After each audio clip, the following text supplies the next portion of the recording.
Hello. Hey, honey. Hey, what's going on? So me and my they were just out here doing bubbles. Okay. And my neighbor, she out every day. I called the police Her right on there her. Yeah, she's sitting there with her camera. Okay. And she has camera, so she I don't know if she watches, but she can pull that camera footage probably back up. Okay. She walked to that gate and sprayed bear mace or whatever at me and my and it's like if you walk probably that way, you can still smell it because it got in my into my chest or whatever. But then she walked back and sat down, and she every day is like, "Oh, you and get out of my neighborhood and wear for like this is like we have footage of her of that, but that's like. But I wish I would have had her just now. She literally walked to that gate right here. How far were y'all standing? We were right here. After I had my baby throw the little thing down, so we were standing right here. Right here? Yeah, because she had her thing. And she was at the fence? Yes. So, what were... She just did it. Y'all just... Nope, she wasn't yelling at y'all first? Oh, no, she was yelling at first, just say y'all stupid. But that's... I don't care about that. Like, yeah. But that bear mace or whatever that was, you just literally came to your gate and sprayed. Right. She said the other day when she was out here playing, I wasn't here. I had a graduation yesterday and I was getting my stuff done. So I didn't know that this is her second time. My daughter said she did it to her while she was out playing in the pool and told her she wished she drowned. And I didn't know nothing about that until I just called the police. She sprayed then too? Yes, but I didn't know anything about that time because I wasn't here, and she just told me she sprayed it, and I told her I didn't. And that was when you said? When I got my eyebrows done Thursday. So yesterday. Yeah.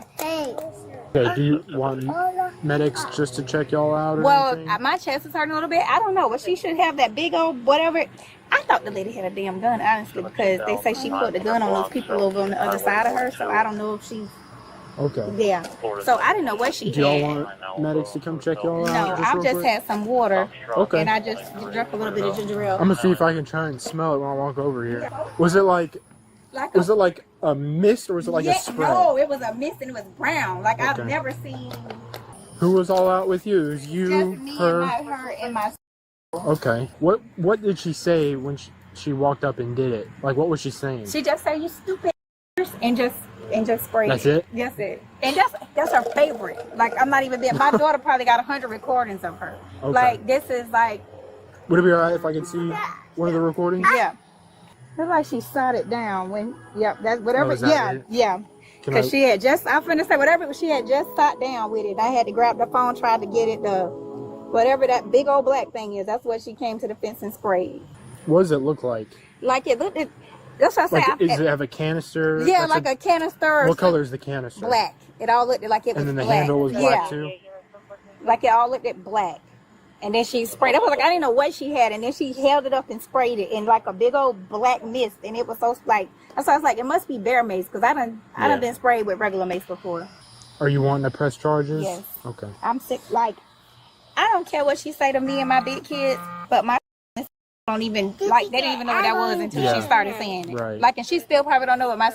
It's like she says something to her every day. I even let my landlord know.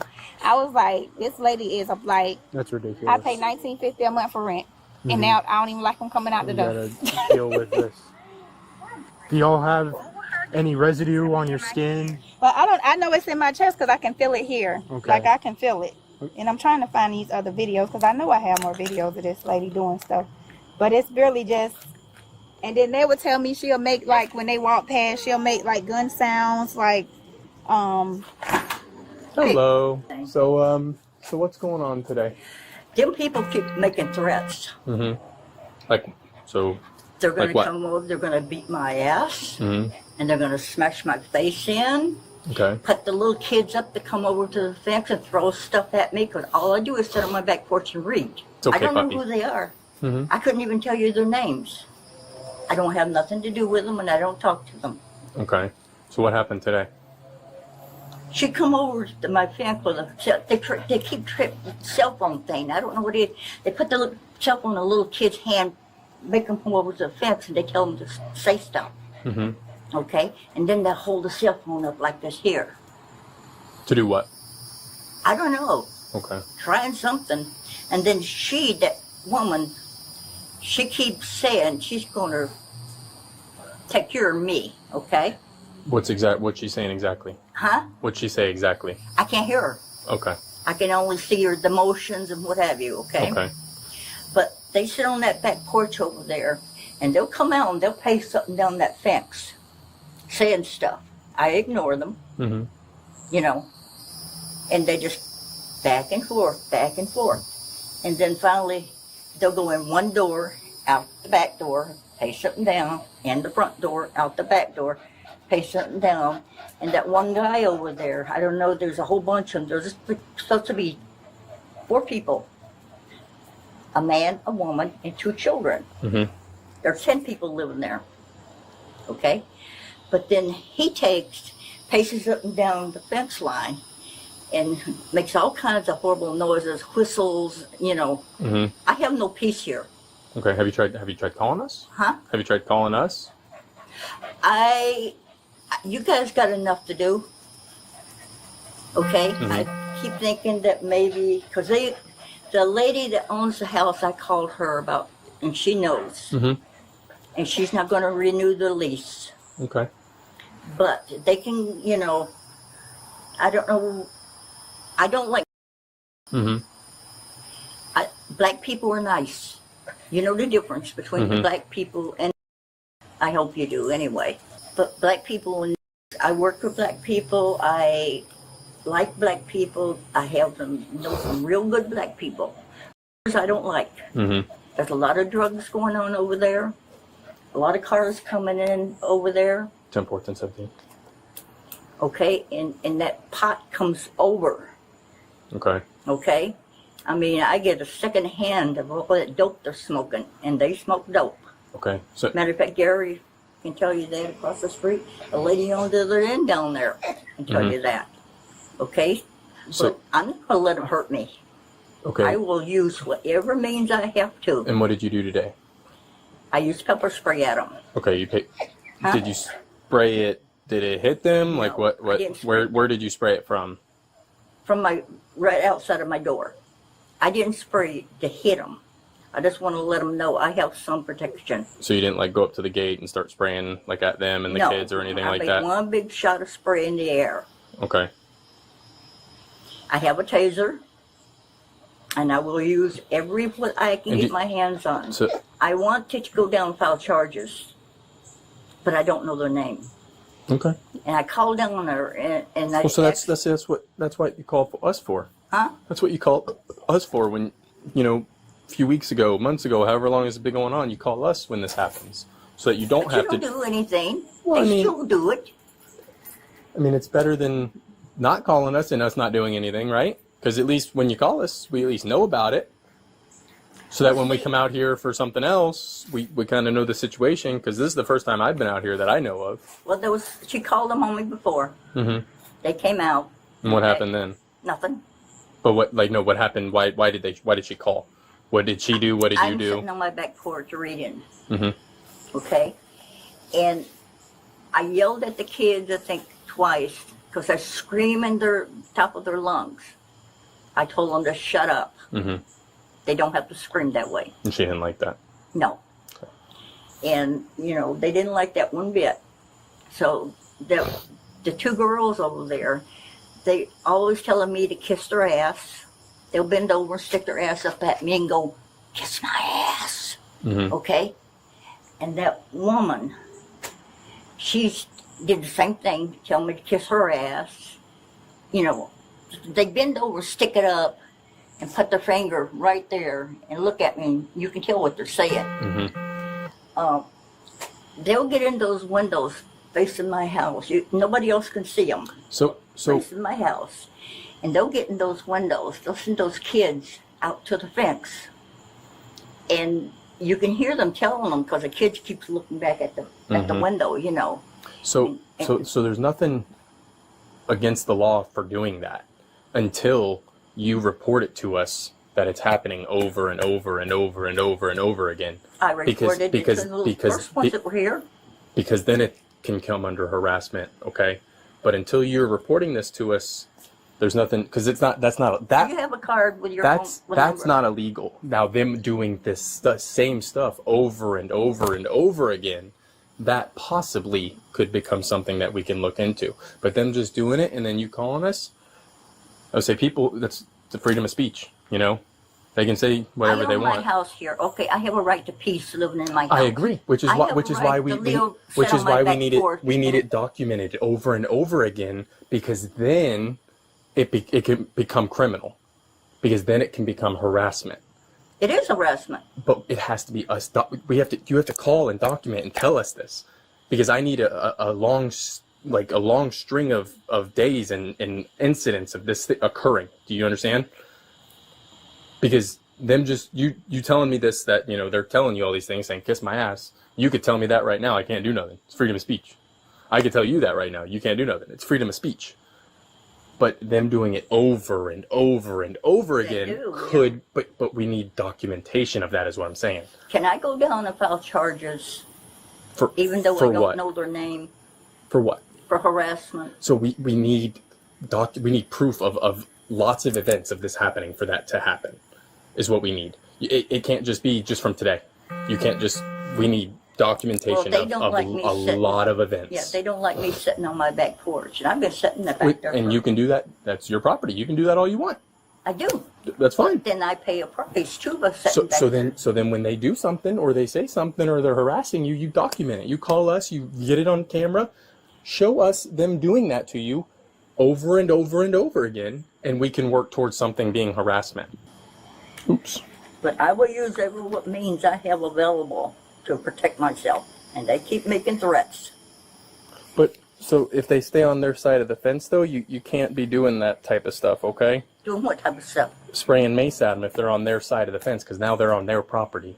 They come up on their property at night. To your property? Mm-hmm. So then call us so we can do something. But if they're on their property, you can't stay on your property and spray bear mace or anything.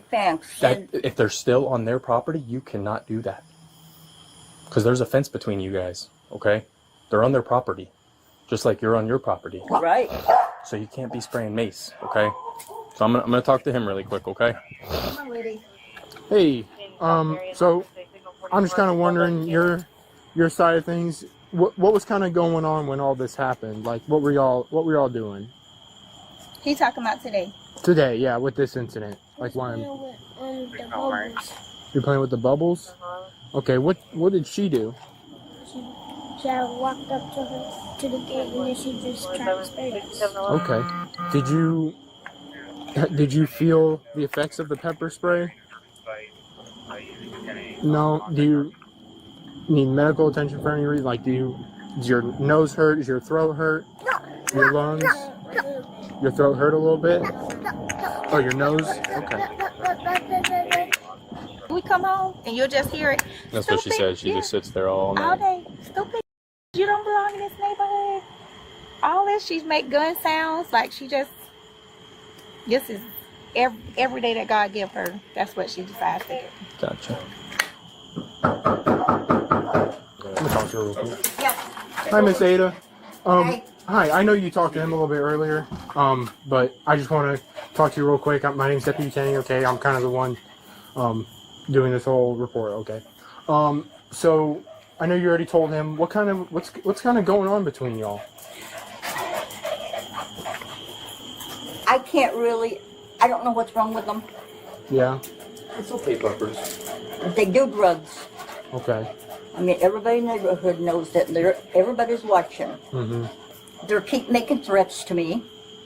Okay. Especially those two girls and that one woman. Okay. Okay. For some reason, I don't have nothing to do with them. I don't talk to them. Can't even tell you who they are. Mm-hmm. Okay. But I do get out and walk. I had to pick up their trash out of my yard, bags of dirty baby diapers, throw it over in I don't know who did it, but they were dirty baby diapers, and that's the only baby over there that I know of. Mm-hmm. Okay? Okay. So there's a lot going on. Okay. They keep telling me how they're going to punch my face in. They're going to take and come over and beat the hell out of me. And, you know. When did they say that? Just about every time they see me on my back porch. Okay. This is my house. I gotcha. I have a right to protect myself, Sure. and I will use every what means I have to do that with. I gotcha. All right, And- so, And if they're if they get hit with something, that's their problem. okay. I'm just going to read this to you real quick, just because I have to read it to you before I keep talking to you, okay? Do you understand each of these rights? No, not really. Do you want me to read them again? No, Okay. All right, Miss Ada. because I haven't done anything except live in my house. Yes, ma'am, I understand. At this time, though, I do need you to put your hands behind your back, okay? No, you Yes, don't ma'am. do that to me. Ma'am, please. Hey. Ma'am, Miss Ada, Ma'am. don't fight us. Don't fight us. Ma'am, I'll okay? move them to the front. What are you once we arresting get in me the car, for? Okay, it's going to be simple battery, okay? No, I haven't touched I anybody. got you. I need you to put your hands behind your back. Ma'am, Wait a Miss minute. Ada, No, Ma'am, I got to take care of this animal. is there anybody that we can call for you? No, Okay, so We'll take care of the dog. We'll let Yep. him inside. I'll put him inside. Okay, what are you going to do? I'm gonna let your dog inside. No, but what are you trying to do with me? You're going to You're the being Marion placed County under Jail, arrest. For what?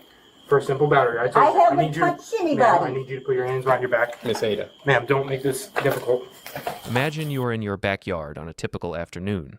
Your children are playing on the grass, you are blowing bubbles, and the sun is shining. It is the kind of domestic tranquility that everyone strives for. Suddenly, a chemical mist drifts over the fence. It's not smoke from a barbecue or dust from a leaf blower. It is a thick, brown cloud that hits your chest and burns your lungs. Your children start coughing.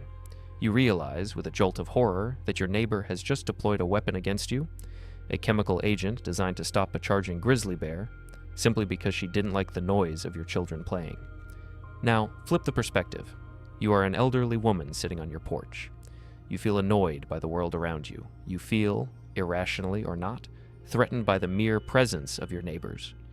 You have convinced yourself that the family next door is a criminal enterprise, despite having no evidence. You decide that the appropriate response to the sound of children screaming in play is to walk to the fence and deploy a canister of bear mace. When the police arrive, you don't hide it. You admit it.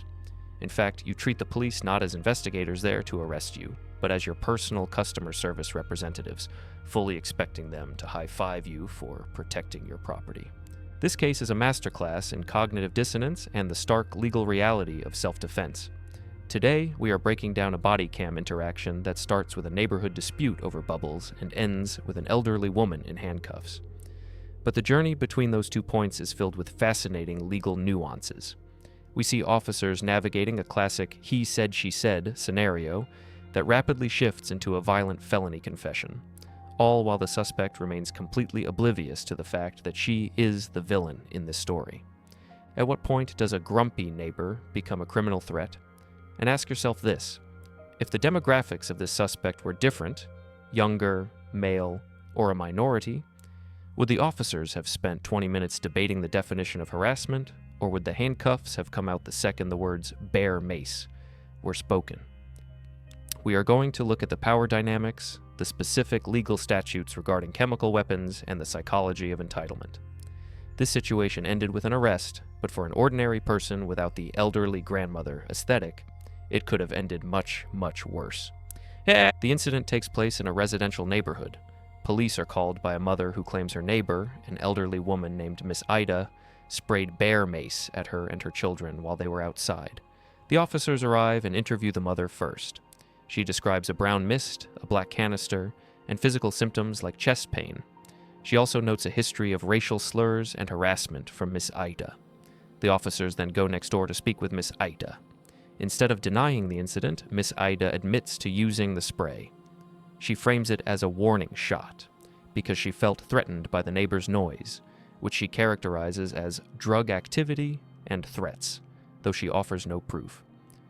After a lengthy conversation where the officer tries to explain the law, he places Miss Ida under arrest for simple battery.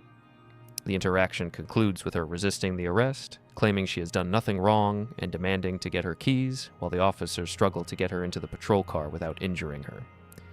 Before we dissect the footage scene by scene, we need to establish the legal rules the officers are playing by.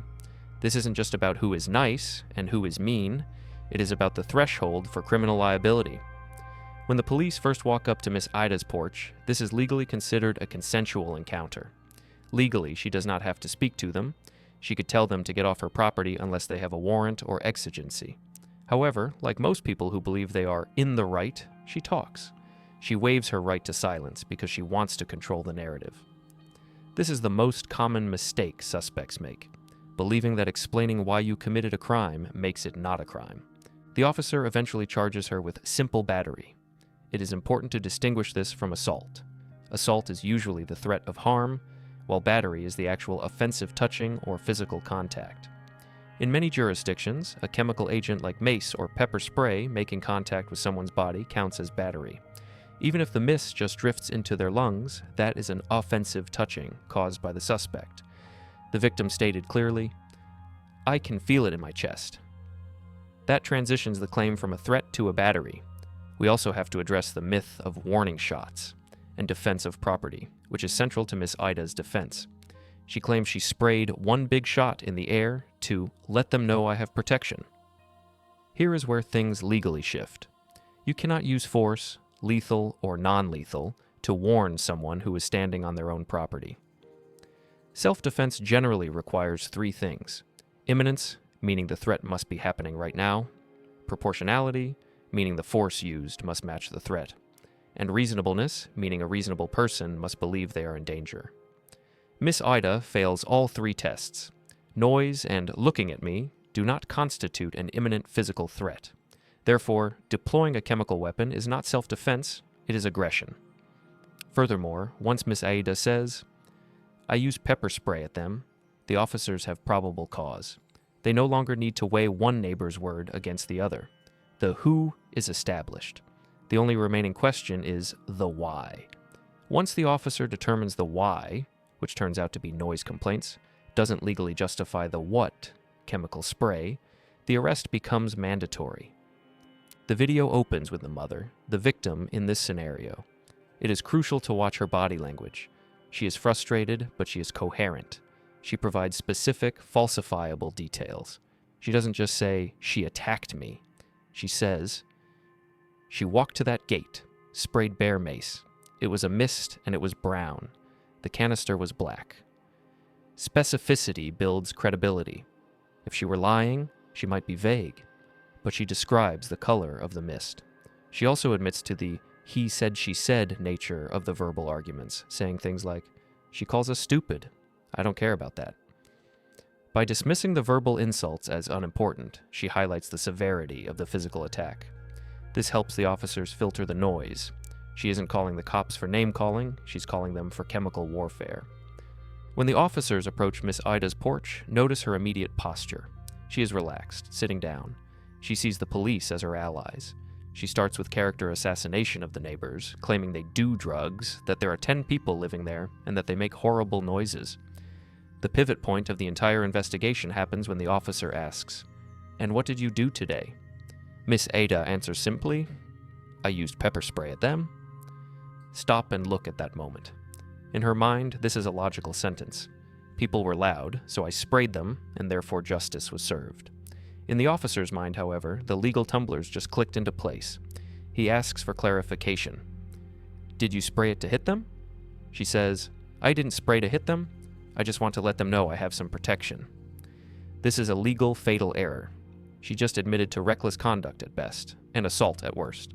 Even if she didn't aim for their eyes, spraying a chemical agent into the air towards people is a crime. She has stripped herself of any "I didn't do it" defense. Now she is relying entirely on a justification defense, which is about to fail. We have to address the racial component here as well. Miss Ida attempts to inoculate herself against accusations of racism by saying, "You know the difference between black people and, I hope you do anyway, but black people, I work for black people, I like black people, I have know some real good black people, I don't like." She trails off, but the implication is clear. This is a classic pattern in bias-motivated incidents. The suspect attempts to categorize good ones, usually those who are subservient, quiet, or employed by her, versus bad ones, neighbors who make noise or assert their rights. It reveals a worldview where her acceptance of others is conditional on them behaving exactly how she wants. The officer wisely ignores this bait. He doesn't debate sociology with her. He keeps it focused on the action. The officer tries to explain the law to her, attempting a de-escalation strategy. He explains that neighbors sticking their rear ends out or making noise is freedom of speech, until it becomes a documented pattern of harassment. He says, them just doing it, and then you calling us, I can't do nothing. It's freedom of speech. He is giving her a chance to understand why she is wrong. He is trying to lower the temperature, but Miss Ida doubles down, stating, I will use every means I have available to protect myself. This is a threat. She is telling the police to their faces that she intends to continue using weapons against her neighbors for nonviolent offenses. This forces the officer's hand. They cannot leave the scene now. If they leave and she sprays the kids again, or uses the taser she mentioned, the police are liable. She has talked herself out of a warning and into handcuffs. When the officer finally says, at this time, though, I do need you to put your hands behind your back, Ida's reaction is genuine shock. No, you don't do that to me. This is perhaps the most telling line of the video. You don't do that to me. She believes arrest is something that happens to other people, to the drug users next door, not to her. She views herself as part of the hierarchy that the police protect, not the element they police. When the officer persists, she resists. Ma'am, don't fight us. She refuses to walk. She demands to go back inside for her keys. The officer rightly refuses. Officer Safety 101 dictates you never let a suspect go back into a room you haven't cleared, especially one who just admitted to using weapons. The officers are incredibly gentle here. They plead with her. They offer to get her keys for her. They treat her with a level of deference that is rare in body cam footage of violent crimes. Let's zoom out and consider what this video tells us about policing patterns. We have to be honest about the optics. If a 25-year-old male, regardless of race, told an officer, yeah, I sprayed mace at those kids because they were loud, the physical detainment would likely happen within seconds. The officers would view him as an active threat. With Miss Ada, her age and gender act as a psychological shield.